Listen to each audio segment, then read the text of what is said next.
As an academic institution, the person charged with leading the academy is one of the most critical hires that a president can make.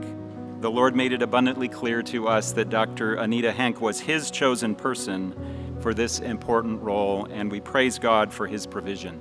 Dr. Henck assumes the provost role today after serving as dean of APU's School of Education since 2011, where she provided turnaround leadership during major transition, improved enrollment, enhanced fiscal health, and launched the Next Generation Superintendent's Professional Development Group. Your accomplishments this year, Dr. Henck, have been many and are marked by humility, spiritual discernment, and a genuine care for people. And so today, Dr. Henck, I present you with this Bible and hereby place the ceremonial mace into your possession.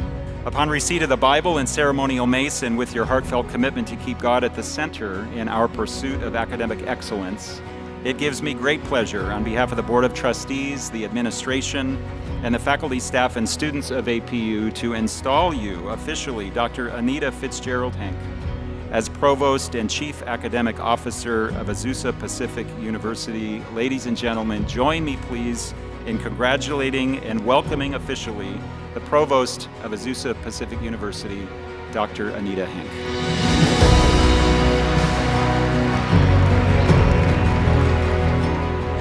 In my brief remarks, I do want to underscore my deep belief in the importance of Christian higher education and affirm my commitment to lead the academic mission of Azusa Pacific University with full conviction and integrity.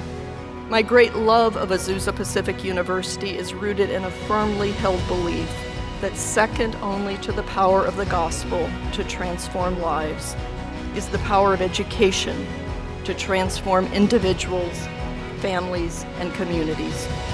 I'm humbled by your invitation to serve APU at this pivotal time in our history. Thank you for a commitment to partner together as we shape APU's future in exciting ways.